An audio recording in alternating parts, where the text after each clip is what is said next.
This is episode 87 of Changing the Face of Yoga, and I'm interviewing Michael Hayes of Buddha Body about yoga for large-bodied individuals. Let's listen. Hello, and welcome to Change the Face of Yoga, teaching toddlers through golden oldies. I'm very excited to be talking to lots of yoga teachers who will explain their passion for teaching yoga to students with different ages, physical fitness levels, wellness levels, and different goals. They will explain the benefits of yoga for these students and will be including teacher tips and pose modifications.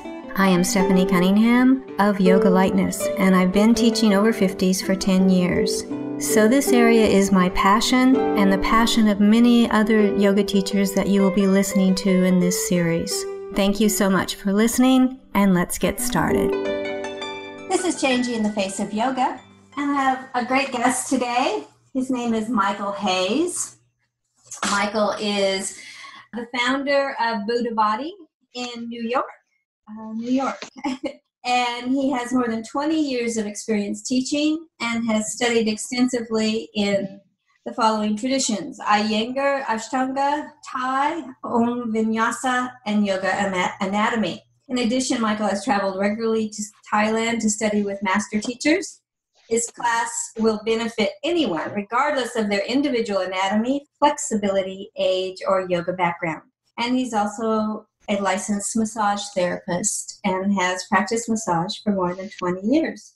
Welcome, Michael. Is there anything you'd like to add to that introduction? No, that's pretty much it. That's it? Okay, great. We got it. I'm really kind of interested in your experience and studies in Thai yoga. I don't know much about it, but could you kind of give me a little definition or a little instruction in how what Thai yoga might be? Well, we have to distinguish between, sometimes people consider Thai massage Thai yoga, and that's not the case. The yoga that I learned in Thailand it's called monk yoga. I can never pronounce the name, so I'm going to spell it because it always drives me crazy, and I am dyslexic. Okay. It's Ruesri space DATTON. Oh, T-O-N. Okay. Well, I don't know how to say that either, so Yes. we'll go with that. I'll put it in the show notes. Okay. And what that is the version of Thai yoga, the yoga that the monks used before and after they've practiced. It works with specific posturing, not the usual traditional postures per se. And the angles are sort of different as far as, well, the approach is different. They work the idea with the breath, which is normal, which is much yoga, but their angles and how they hold their bodies are somewhat different. They're using similar postures, but again, their attention to detail is very different. It is for lack of a word, better or more authentic type of yoga. And what I mean by that is the lines that we usually find in yoga, the lines of the straight legs and the straight arms, and trying to use those to pivot our torso to a homeostasis part of being healthy. They use that very sporadically. They use the breath more so as sort of like a pressure rising thing. They'll do things like, for example, you'll massage your whole face, and then you exhale after each one. You're pressing your hands together, bringing your elbows apart, like in chair pose, in the beginning of a sun salutation, and bring the elbows up. So it's an interesting and unique approach to how yoga, I think, used to be in the old days. Okay, so you think it's more, well, I think you used the word authentic. Yes. than what we do today. Yes. And is that what you like about it? Is that the attraction? Well, when I first went to study in Thailand, what I wanted to try and see through a different lens. So I practiced and I went to study these classes, and my first response was, eh. But then after playing with it and playing with certain holding the breath and their attention to a certain amount of detail, I changed my thinking to, oh, they're really not working. They're working from the inside out. They're working on building pressure and moving it out. And it's very similar to Thai massage, where in Thai massage, you're basically moving the person's body, but you're also leaning and putting pressure on certain spots to stop blood and then push it again. Mm. I'm not sure if you know what I mean by that. You know, when you put pressure on your arm, then you after a while of putting pressure on the arm and stopping the circulation going into that arm, you let it go, and like a hose, the blood pushes down into the body, to the extremities, right? Okay. It's that kind of way of working with this particular kind of yoga. Okay. And is that the kind of yoga that you teach in your classes? Because I know you have several classes. No, Really? no. This was for me, a great work of how to use the principles of that in what I'm doing in my massage and also within doing in my yoga. I don't use the principles so much as far as their postures, but I use their principles. And what I mean by that is, and like in a vinyasa flow, we're constantly working with the inhale and the exhale and moving through the postures. So we move through the postures slower and people of size. And so when you're breathing, right, and we try to not breathe into the belly. So it means that the breath which comes into the lungs has spread out more, and it forces the intercostal muscles of the ribs to expand more, which opens up the support of the upper torso. And then we exhale, drawing the abdominals in more and letting that, so we use the breath as that leverage point of releasing and opening up muscles. Okay. So I'm just kind of interested in that you don't push it, down into the belly. I mean, so that the belly moves. Well, That's the kind belly does move, but of, okay. remember, the lungs are up in the thoracic part of the body. Yes. And a lot of times when we breathe, we breathe and we push the belly into the breather, we push the belly out, which means you're getting the diaphragm pushing down into the belly. You're not really getting when you do that, the rib cage doesn't really expand so much. And it has a certain amount of capacity to expand through the intercostal muscles, which open and close the ribs. And for people of size, that's a big deal because the weight of the belly is constantly pushing down, restricting the rib cage. Okay. All right. So you're telling me, I don't know that I mentioned this before, but Michael's classes are accessible to larger people with larger bodies. And so you're modifying even down to the breath level for people who want to do yoga, but may not feel as comfortable in a average class, shall we call it. Is that correct? Yes. Yes. We Okay. work very different than an average class. Great. I mean, well, tell me about it. All right. That same principle of trying to work the breath in the postures, in the movement. Say you're trying to do simple forward bend, right? Mm-hmm. And in doing forward bend, most people focus on lengthening the hamstrings because they believe that if they get the hamstrings to lengthen, they'll be able to touch the toes. Right. Now, if you're a person of size with a belly in the way, that's going to be difficult. Mm-hmm. So you might be overstretching your hamstrings because you're trying to reach your toes without looking at the fact that your belly is in the way. So if you bend the knees slightly, you'll find that the lower back will open up and the upper thoracic back might open up a bit. You let the head hang. It's harder to breathe with the head down, so you have to bring the head up. Once you start doing that, you feel some movement happening within the thoracic rib cage, some movement happening, the bubble that you're creating there. And that's the area that you're trying to relax because the belly's going to have to go into the body. It's going to push into the diaphragm. And so it's going to force your back to open up a little bit more. So then you begin to realize that a forward bend for people of size is going to be very different than a forward bend for people who don't have a belly. So we're using the belly as a catalyst to open up the back, to actually make the breath open up the rib cage, compared to following the norms of just going through the process of doing the asanas and not really taking that to account. Okay.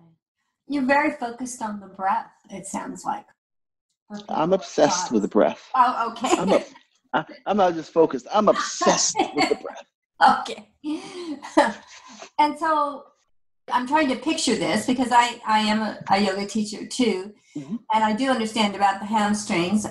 How there are poses that even I, who do have a belly, find Mm-hmm. very difficult. And one of them is child pose. I've never liked child pose, even when I was quite slim. So do you do kind of a child posey kind of pose, or is that just not an Child's acceptable pose is Child's pose is an excellent example. pose?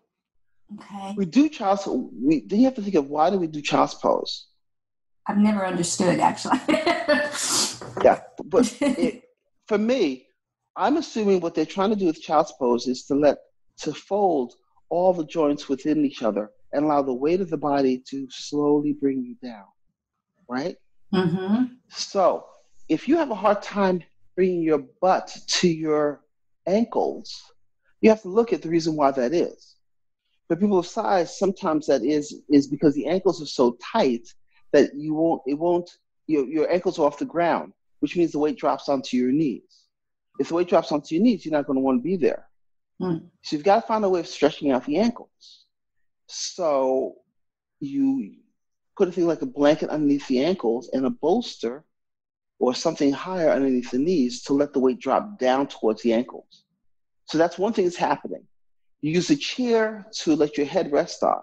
And as you breathe, you'll feel something sinking. You'll feel something moving. You play with that movement, and then you find something else relaxing. When you feel uncomfortable, you come out of it and you go back into it. And you'll find after a while that you'll be able to sink yourself more and more lower and lower. And the body's going to have to trust that you will take the time to do that. Another reason for the opening of the ankles is because without the ankles being able to be flat and curling the feet, upward facing dog and downward facing dog becomes difficult. Mm. Okay. Because that rotation, the foot being flat, the top of the feet being flat means you can drop your weight onto your heels, even as much as you can. So the rotation of the foot being going from flexing to pointing is the difference between really being able to go into upward facing dog and downward facing dog without killing yourself. The rolling over those toes, which can be challenging. I'm being too technical, I think. No. I'm imagining it in my head. I'm sure the listeners would be too. Okay, so you go this and then you do that. When I was teaching, I did find that people did have problems flattening their ankles, like in Virasana or Mm-hmm. do you find that a problem? I mean, I was surprised. I usually found it with men that they Yeah. really had trouble with that, and they did have to have that rolled up blanket underneath their ankles to do anything like that. Do you find that an issue also, or? I do find it an issue. It's interesting because for men that's going to be an issue, but for women a lot of times it's not going to be the issue. Right. For women it's going to be the opposite, and that's because of high heel shoes. That's what I wondered. I thought that was it, but I didn't Yeah. know. When you wear high heel shoes, your Achilles tendon shortens, and when it shortens, it's kind of hard for you to flatten that foot in down facing dog. It takes a little time for that to really open. Right. But it does stretch the top part. Yes. Yes. Okay. All right, great. I always thought that was the reason, but I really never knew. So I'm glad. Thank you. I appreciate that. Do you ever, obviously your knowledge of anatomy is incredible, and probably part of that is your massage there. Do you ever kind of join those two together, or is it just the overarching knowledge of the anatomy that helps you in both areas? I have a lot of people who come to me for massage and for yoga. Sometimes they'll do a yoga session with me first, and then they'll do a massage session with me. I have also lots of yoga teachers who come who have injuries, and we work with that as well. So what kind of injuries are you looking at with yoga teachers? Sometimes because of their overflexibility, they have injuries with their necks, wrists and shoulders, lower back. Okay. I was just wondering, because we don't really talk very much about how yoga injures yoga teachers, do we? Well, any repetitive movement that goes unchecked is going to eventually give you an injury. So that's why I always push the fact of doing a self-practice, and in doing a self-practice, observe what's going on. Because like with the forward bend and the people of size, there are people who have worked so hard that with trying to get a forward bend to grab their feet, that they've able to stretch out themselves to grab the toes. But then they find they have a problem with their backs because their hamstrings are over flexible. They've overdone the flexibility of the hamstrings, so that the lower back and the belly is playing a game with it. So it's I think for practitioners to have a practice and observe what's going on and change it up.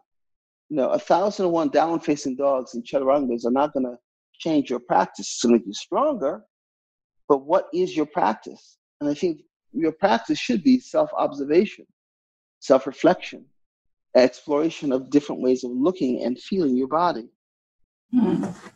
Okay.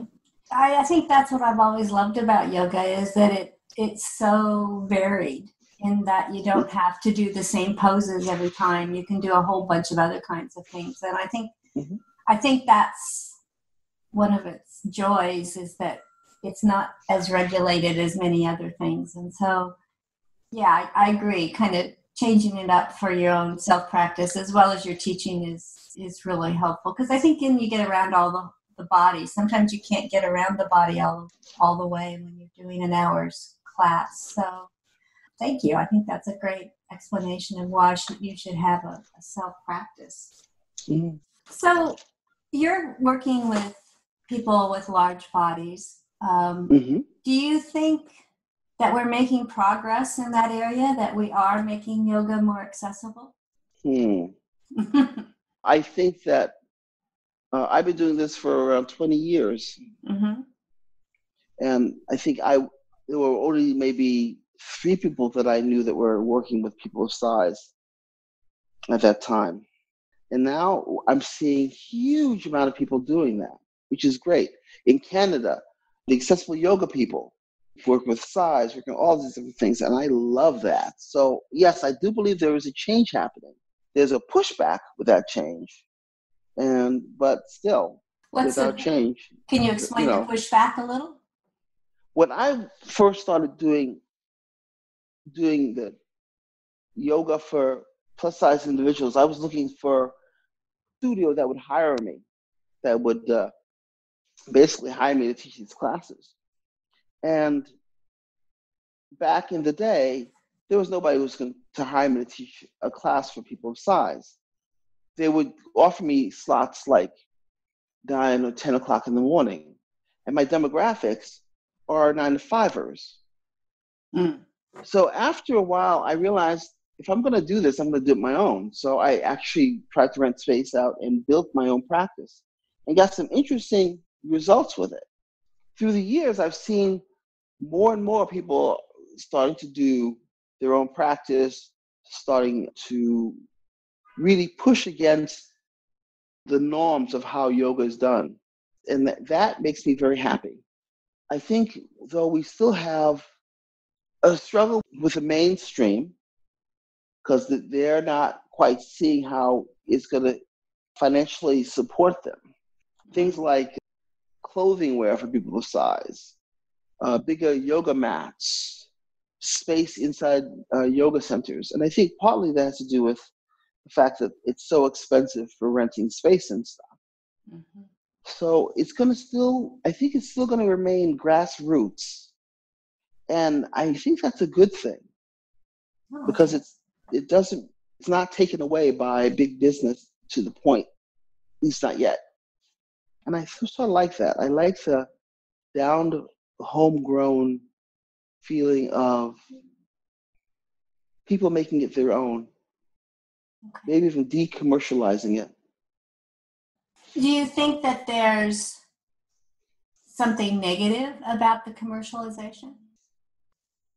I think that it can be very dogmatic. I think it can be very limited. And I think it could be, too financially based. It doesn't leave leeway for the hoi pollois, the ordinary people. And I think that's a problem. And I think people tend to look for a teacher in a way that sometimes is not healthy.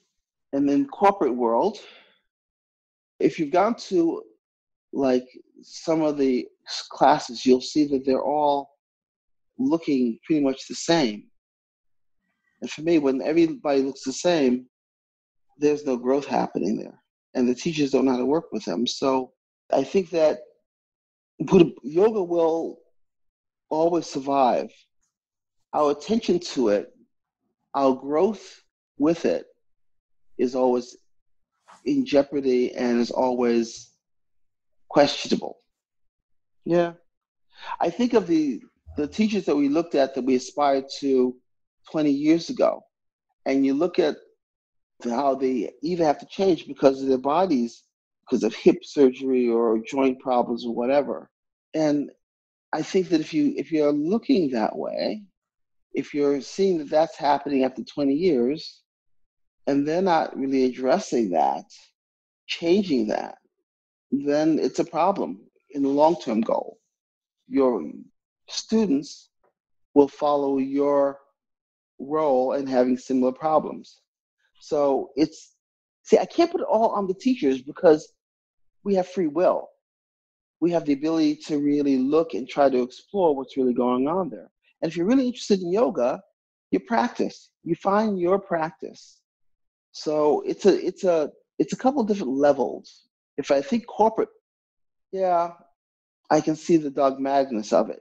But if I see people who are trying to come outside of the box, who are trying to find their own practice, like finding your own voice, you do a class, you play with this stuff at home, you read books, you say, all right, this is not working for me because it hurts. So what about that is hurting? I work with people who yoga teachers are saying, my hamstrings are hurting. And I say, bend your knees. Try to not use your hamstrings so much. But they're looking for a sensation within the process of the yoga, so they have a hard time bending their knees. And then you have people who are doing classes and they're injured. And the flow of the class is so much that they can forget their bodies and they keep on following the flow. And they felt great because they followed the flow and the crowd and the whole bit. And then the next day or the day after, they are having problems. Mm-hmm. And I think that's one of the struggles within doing classes and doing your home practice and being conscious while you're in the class so you don't overdo, to ask yourself questions. Okay. So what do you think attracts your students to your classes? Well, I have lots of different students. Quirky, funny, talkative, curious, and I think the curiosity gets them into the room to a certain extent. But there's also a lot of fear because they've tried yoga classes before and they find themselves either being injured or the teacher just ignores them because they have no idea how they help them, or the line, which I've always hated, just keep trying, just keep trying. Mm-hmm. I've had people who I was written up in the New York Times, was it 8-9 years ago? And I've had people who've come in 5 years later since I saw this New York Times article about you, and I've been sitting on it for like 3 or 4 years, and I decided to take a class because there's a lot of fear of unconscious shame-based things. If you can't do it, you can't do it because you're fat, and that's not the case. So I had a lot of people who are just watching from a distance, and now that we're doing streaming classes now on Saturday mornings, and we're getting more and more people interested in actually watching. If they don't take the class, they take the video that's after the class, and that feels promising because they can practice at home. They can use what I'm showing them, but they can also change it up, and I like that. I used to teach seniors. The only thing I'm concerned about with video and streaming is, are you concerned that they might injure themselves if they're not really, if they're watching the streaming and they're really not very They're very new to yoga. Mm-hmm. That is one of my biggest concerns. Okay. That's why I try breaking things down. And this my struggle with going forward or going back. Eventually, I'm going to have to do just a beginner's class, an intermediate class, and an advanced class. But I try to break the poses down as much as I can, and I try to explain what we're trying to do. In trying to explain it, they can then figure out if it works for them or not. I try to give them a couple of different variations to the theme. But yes, that is my biggest concern because I don't see them, they see Yeah. me. And I've fought against this for a couple of years, and my board and my friends have said it's time for you to try doing this and see what happens. So I am. I mean, there are a lot of people doing something similar out there. No, There are a lot of people, yeah, there are a lot of from just doing poses, and they're not. Some scare the hell out of me watching these poses. I'm like, your head's too close to the ground. You're doing a pigeon with the blocks, and I'm so scared that the block is going to fall and you're going to break your neck. Oh. That scares me. And it's like, if this is what you're seeing on YouTube or on Instagram and whatnot. Yeah. No, I agree. Yeah. But I do see how it might be attractive to someone who doesn't really want to go into a class at the very beginning, because they can do it at home. There'll be no judgment, whether real or imagined. And I can understand where it could be a lovely gateway into a yoga class. I don't know. It's just a little, I guess because seniors are a bit fragile, and so I'm always very concerned with safety. I believe that completely. Yeah. And also, I can't see them, which drives me absolutely crazy. Yeah. I want to see them. I want to say, all right, you just move it. Little things like move the foot a little bit to the right. And it's like, oh, it's like, yeah. It's like, yeah. Yeah, I know what you mean. Okay. Well, Michael, this has been a really great conversation. I'm very impressed with your knowledge and your passion. Is there anything you'd like to add to the podcast before we end that you would like the listeners to know? Well, my website. Yes, I'll get all your contact details with that.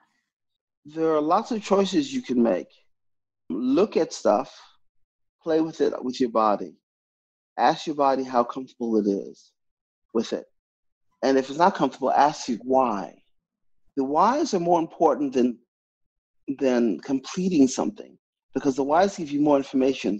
And the more information you have about what's going on with your body, the more you can actually explore yoga. So keep asking yourself why. Great. That would be That's a wonderful, wonderful way to think about yoga.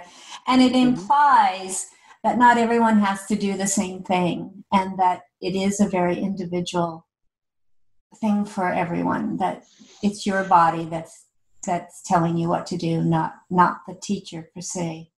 So I like that fear. Yeah. I like that. What's that word? It's 6:00 in the morning here. It's amazing I'm talking at all. Well, I think of the teacher as the guide, but not the rule. Great. I like that. Okay. Well, I want to give you all Michael's contact details so that if you would like to look up what Michael's doing, it's www.buddhabodyyoga.nyc, and that's all one long word, .com. Will your streaming be on that? Yes. Yes. You go to the website, you'll see the streaming. What will happen is if you go online, you can register for the streaming and then just stream. We use Zoom. Okay. Which is really an amazing platform. Yeah. Okay. And great. We're building. Great. And Facebook is Buddha Body Yoga NYC. Instagram is Buddha_body_yoga. And Twitter is Buddha Body NYC. And the B's and the NYC are caps. So lots of ways to get a hold of Michael and see what he's doing. And he sounds like he's doing a lot of very different things. But I love your philosophy, Michael, that, it's very individualized what we do with yoga, and to pay attention to our own bodies. So I think that's a really great way to think. So thank you so much, Michael. I really appreciate you coming on the podcast and sharing. Thank you. I appreciate you inviting me. Okay.